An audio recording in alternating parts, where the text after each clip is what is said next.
Good afternoon. Thank y'all for being here. Great team win on Saturday. Thought it was huge for us to get the Black Diamond Trophy back to Morgantown. First time since 2003. I know our fans were excited. Just, great feeling in the locker room after the game. Those are some of those special moments that you remember for a long time. And I always tell our players, if we could bottle that up and sell it, that feeling in the locker room, we'd make some money off that for sure. I thought it was a tremendous atmosphere for college football on Saturday.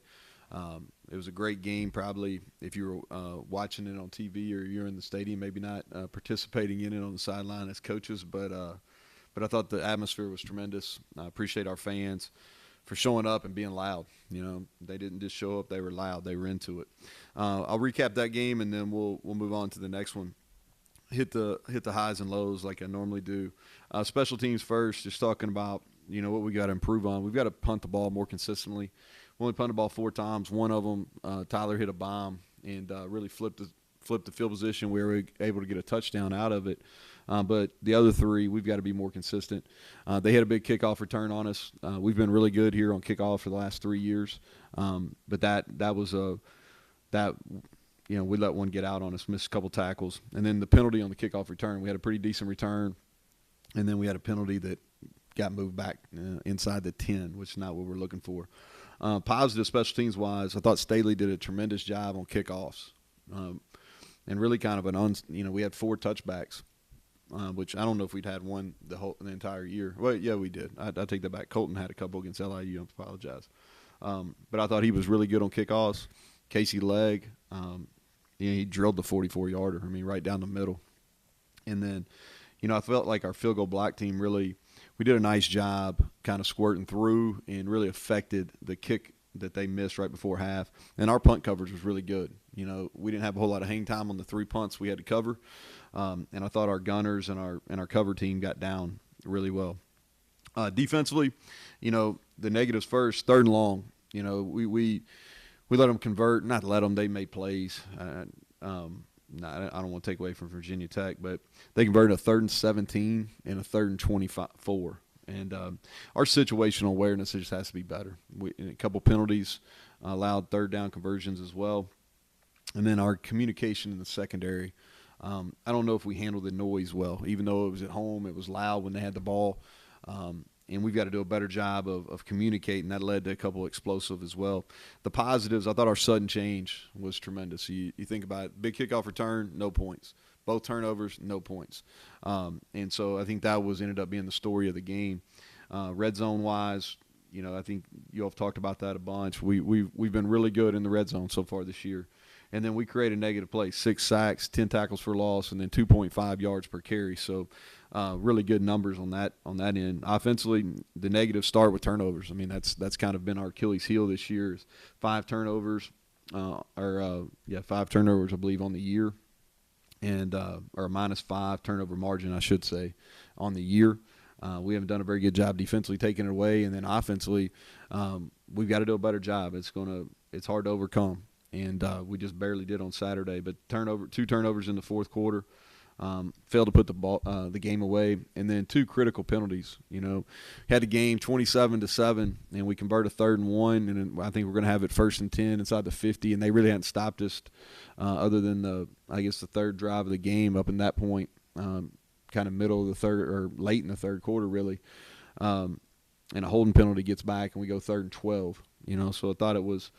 That was a big penalty, and then the one at the end of the game. It's 3rd and 4, and we've got a play that Garrett. They got no player for Garrett, and on the pull, and I get a false start. So 2 critical penalties there offensively on 3rd down. The positives offensively, fast start. That's something we've done a really good job of in all 3 contests so far. We had several big plays. We averaged 5.2 yards per carry, and that's even with the sacks. Counted in there, and so those were all positives. I'll give you guys who won our weekly awards here and kind of why, so starting off, our offensive lineman of the our award winner for this week, 2nd week in a row, grade out 92% for getting his job done, 90% on technique, highest production point. Zach Frazier, We give a blue collar award each week that we win. That's somebody that kind of does some of the work behind the scenes, maybe doesn't get the notoriety. And we felt like this was fitting this week. He played really well, second highest graded offensive lineman, but just something, being on that inside that program the last 2 years, and then having to then fortunate enough to getting back home here. So our blue collar award winners, Doug Nestor. Special teams award we gave them to both specialists, Casey Legg and Evan Staley. I thought they were huge in the game. They both earned it. And then defensively, he's Big 12 Defensive Player of the Week. He may even, I know he's in consideration for some national awards, but he had 5 tackles, 3 sacks, a forced fumble, a fumble recovery. So Jared Bartlett won our Defensive Player of the Week. Offensive Player of the Week was Letty Brown, 3 receptions, 35 yards. He had 19 rushes for 161 yards and a touchdown. And just did a nice job. Our Scout Team Players of the Week, which again are critical as we continue to get prepared. Eli Archer, special teams guy, a walk-on freshman here that tight end that we're excited about. Defensively, Braden Dudley, who played well against LIU and did a really good job getting us prepared for their DNs at Virginia Tech. And offensively, Tomas Rimac, a guy that he'll play a lot of football here. So those are the award winners. And to kind of wrap that one up, great win. I think rivalries are special. I think that was a great atmosphere, and hopefully we can kind of match that as we get into our home schedule here. Moving on, huge challenge this week, as you know, with Oklahoma. We're going to I guess the 6-time defending Big 12 champion. You're just saying that's a lot, right? But 6 times in a row they've won the Big 12 championship. I think it's a great opportunity for our program. ABC, 7:30 Eastern, primetime game, playing one of the most tradition-rich venues in college football. So I think special teams, just kind of give you a preview. If you look at them, I think all 3 of their specialists, their punter, their kicker, and their snapper, are All-American candidates. So I don't know if I need to say a whole lot more about that. They do a great job blocking punts. They've done that over the last 3 years. Offensively, Lincoln does a great job. We have not done a very good job of stopping them in 19 when we played them or the few years before that. I think Bill Bedenbow, who was here for a good bit, does a great job with their offensive line, and they're their typical Oklahoma offensive line. They're big. They do a great job with their gap run schemes. I think they may have the best receiver group in the country, just in totality. And they got an all Big 12 player at tight end, and oh, by the way, a Heisman Trophy quarterback, right? So they're really talented on offense. Got great scheme and talent, and so it's going to be a challenge for us. Our biggest challenge so far this year, without a doubt. Defensively, I think that Grinch has done a really good job of stabilizing that side of the ball. I think they're playing at a high level. Schematically, he gives you some issues. I think there's a lot of similarities between how they operate their front 6 and how we operate our front 6. Their D-line are difference makers. I mean, across the board. You look at the Winfrey kid who plays inside. You look at Thomas. You look at Benita. I mean, those guys are all high-round NFL draft picks, and we're going to have to really compete hard on the interior part of our offensive line and at tackle, and we're going to have to give our guys the best opportunities to do that. But those are special talent. They're special guys that are playing on their defensive line. And I think the Redmond kid, who's a little bit under maybe doesn't get the same recognition as those 3, I think he's an all Big 12 kind of player too. Really experienced at linebacker and in the secondary as well. So those safeties and those linebackers have been playing a long time, and they know how they've got a great feel for the system that Grinch has in place there. And so it's a challenge in all 3 phases, without a doubt. And they look like what you think Oklahoma's going to look like when you turn on the film. And that's the best way to recognize them. So with that, I'll take questions. Can you expound on 2 defensive points that you were talking about, one positive, one negative? First of all, the red zone. Yep. Why are you guys been so good there? And then the negative in terms of turnovers. How can you create turnovers? Are those things that just happen? I think the red zone defense is something that it was not a strength of ours 2 years ago in 19. We were really good at it at Troy. not as good at it in 19 here. It's something we've emphasized from a practice standpoint going back really for the first couple of spring practices we had right when COVID hit, all through the summer workouts we had once we were able to come back, all through fall camp last year. And then we do some kind of red zone work, good on good, every single day that we're in pads. So we've emphasized it a lot. Offensively, our numbers are a little bit misleading because of the I think we had a bad snap against LIU, and maybe we were down there a couple times. But offensively, we've been pretty good even over the last 2 years down there. All right, we need to score touchdowns at a higher rate, but as far as scoring points, we've been pretty decent. So I think a big part of that is just repetitions and practicing and getting comfortable down there because the game is played because you're in condensed spaces. As far as the takeaways, you know, it's a strength of one of our strengths last year, and part of it is we've got to do a better job recovering fumbles. You know, there's an art to that. That's not, you know, we've gone and I think we've had 3 or 4 on the ground this year and we haven't recovered any of them. We finally got one on Saturday, but it was a 4th down, so I don't even know if it showed up as that. But we're falling right on top of the ball, which is, I mean, the ball's oblong. You got to go from the side, right? And you got to use your hands. So that's part of it. I think we got to do a better job of getting our eyes back on some downfield throws in the secondary. That'll help.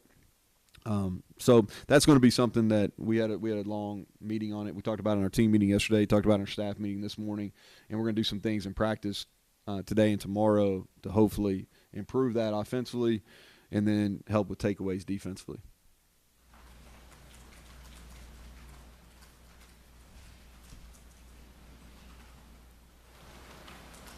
So Bartlett, had you seen that? I mean, this wasn't his first good game, but had you seen this sort of, you know, development coming for Jared? He had a great summer. He had a really good fall camp, and then he did not play as well the first 2 games for whatever reason.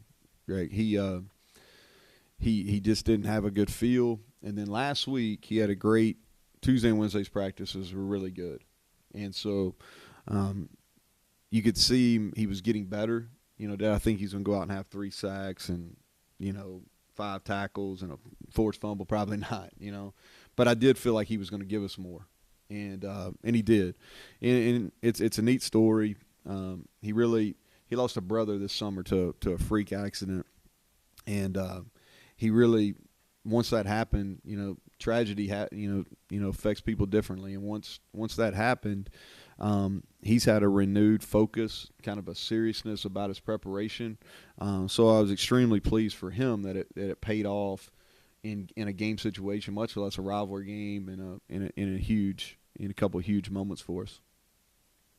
You talked about Casey drilling that 44-yarder. How far has he come? I mean, just from what he was to where he is now.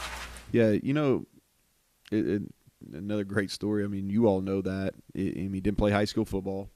High school didn't even have football, right? And so, I don't know how many stories there are like that, you know, of people in the United States. There's some Australians that have come over and kicked and punted that didn't play high school football. But, you know, so he's come a long way. You know, he really, when he filled in for Evan in 19, he had some good high points. You know, he made a huge 51-yarder, I believe, at Kansas State, and did a nice job in Evan's replacement. And then when Evan got injured last year in 20, Casey struggled with some accuracy. And the thing I like about Casey is he's really even keel. No moments too big or too small for him.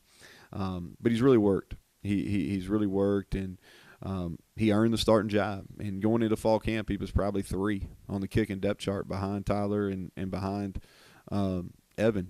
And all he did was make kicks. You know, didn't say a word, didn't ask when he was going to play. All he did was every day during field goal period, he's made kicks. Now, I finally asked after about 4 or 5 days, I was like, has he missed a kick? And he hadn't missed a kick. He only missed 2 during preseason. And so, I mean, he went out and earned the job and just been really consistent. Is that the scheme, what the Bennett position is in that defense you have? Is it a product of his athleticism and speed, or is it some of the guys near him concentrating on it? Is it a combination of all those things? We let him straight rush more on Saturday than he has.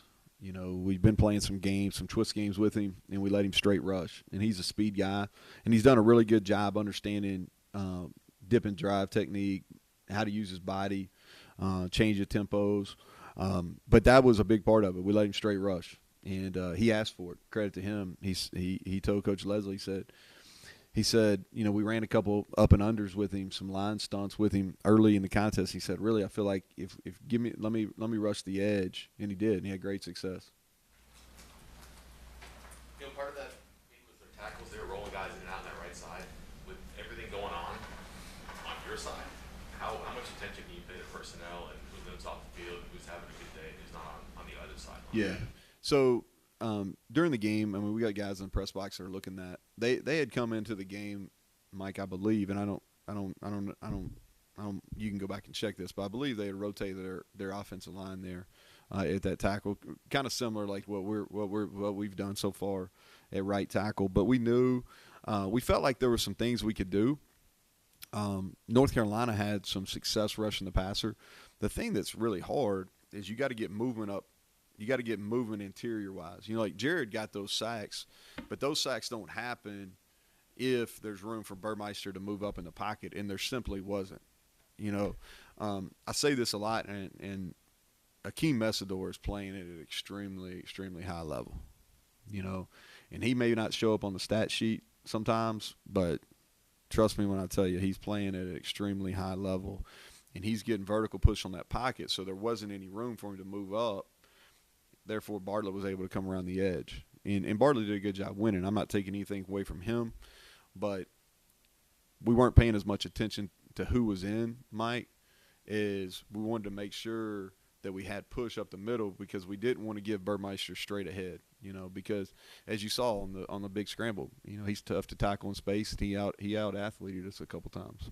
How did you approach putting your secondary together after you lost two guys that you probably, you know, didn't want to lose, let's put it that way? Yeah, you know. Matthews in particular, how did you work in there? So, you know, you see this a lot, and y'all have been around, most of you have been around for several years, and you see this in college football. Junior college players their second year are usually much improved, and that's been for sure the case with Jackie. And part of that is he's worked with Alonzo and Scotty Young really going back into January after the season when they came back, and those three have really worked and put in some extra time and really earned the opportunity to have successful seasons. And so he's really worked at it as far as his mental approach too, because we're playing him in multiple positions. He's playing spear for us. We go to our dime package. He's playing the basically the will linebacker's position. We go to our dime. Then he's playing corner, and he played all those positions through 3 games. So his mental approach has been much improved as well. The thing that I like about Jackie is, man, he plays one speed. He is one of the best strikers we have, and what I mean by that is when he comes downhill, he uses good technique, and he's coming downhill. He's not a guy that's diving at ankles. I mean, he's running through contact, and he's got a little presence about him that maybe some of the guys on that side of the ball don't have. As just far as, hey, you know, he's got a little bounce to him, and so I really like the way he plays. But you could see this coming a little bit too. He had a great spring. He got injured in fall camp and missed about, probably 7 to 10 days. So it took a probably LIU game for him to kind of get back to speed. He made some flash plays in Maryland, but then he played really well. He played really well in some big moments on Saturday. You had, I guess, 8 quarters against 2 really good quarterbacks, similar size. Is that enough to get ready for Rattler, you think? Yeah, I don't know. I saw where Maryland's quarterback, I know what his name is, but I'm avoiding it so I don't butcher it. All right, so I'm avoiding it. But anyway, you know, he's got one of the highest quarterback ratings in the country right now, and he played extremely efficient versus us. The thing about Rattler is his arm talent is so unique. That's, you know, he can move. He extends plays. They can run him if they want to run him. They choose not to. But he has one of the strongest arms and one of the quickest releases that I've seen in however long I've been doing it. Laughlin, did you get even more snaps out of him Saturday than you probably thought you would? We did, but we played more 12 personnel than we knew we were going to play some. But we got into it, and we were having success with it, so that's probably why I snapped. We were trying to keep him around 25 to 30. He ended up playing 39 snaps in the game. he there were some moments that he did a really good job, and there were some moments that looked like he hadn't practiced or played. I mean, because last Tuesday and Wednesday were the first time he's had any contact. He practiced a little bit LIU week, and then he practiced last week, but Tuesday and Wednesday, the only days he had contact, and that's a contact position. And so he'll continue to get better. He helped us. He was a factor. He's one of the reasons why we ran the football better. Because we had his presence, but also our footwork and our how we blocked and the demeanor we had up front was significantly better than the first 2 weeks. You mentioned on Saturday that there's a science in handling two quarterbacks, and especially when they're very different. How do you handle it? What is that science? Yeah, well, the thing, there's only so many reps to go along, and so you got to make sure that, because there's very little crossover with these two. Okay, and so, and that's good and bad. It's probably more difficult for the defenses, all right? But there's some challenges when you're putting together a game plan, because it's really important that you keep everything for the offensive line the same, because that's the most important piece. Plus, we've had some issues up there that, I thought we did a much better job in the run game. We had some protection at tackle a little bit, but we protected pretty well versus two really good defensive ends versus Virginia Tech.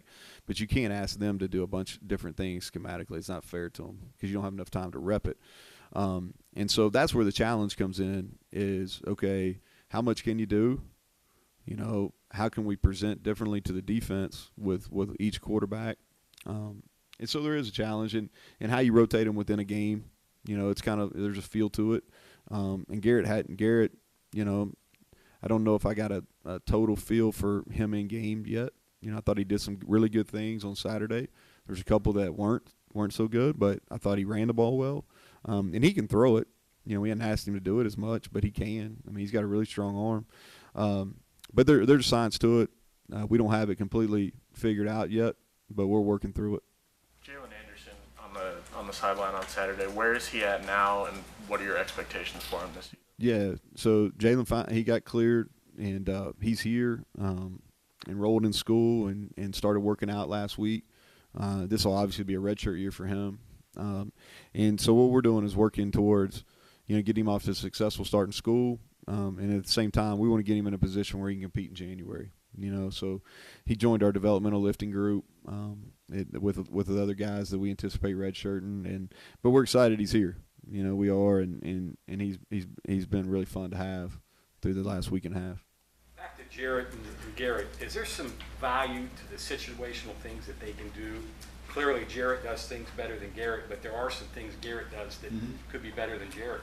Yeah, there are. Yeah, for sure. And I think that's why we'll continue to play both and continue to have plans for both. And it's the good thing too for those guys is they're really close. They're really close. They get along, and they've been good for each other in the room. Could you do that if they weren't close? It'd be harder. Yeah, it'd be harder. I mean, it would. You followed Jackie in high school? So I followed him his freshman year at Gulf Coast. Jackie Matthews, I've said this 3 times now. It sounds like a recording, but he was a high school quarterback. So he played high school quarterback at Pinson Valley. And Pinson Valley is a tradition-rich program right outside Birmingham. But so anyway, he played quarterback as a junior, and then Patrick Nix got the job at Pinson Valley.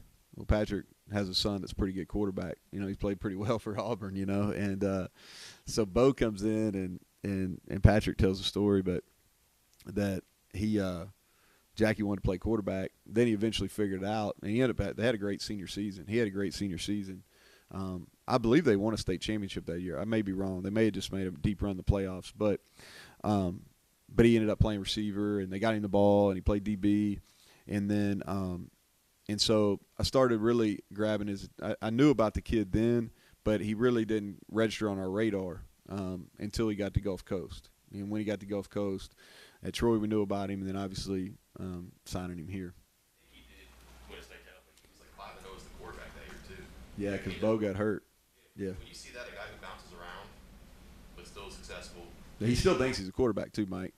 So does it tell you anything though that like he's had what some might consider setbacks? I mean, you might see kids foul like that, then he ends up at junior college and plays a million positions and they're undefeated, and he makes a huge play. That kind of says something. yeah, well, that's what I was going to tell you. So like, wins a high school state championship, plays multiple positions, goes to Gulf Coast, he plays every position in the secondary, and they win a national championship his second year. You know, I do think there's something about that. And he was really a selfless player in junior college, which you don't see a ton, you know, because he played free safety, he played corner, he played nickel. And I'm talking about within his second season there. You know, and they played a really high level. And I think they beat Lackawanna in the national championship game.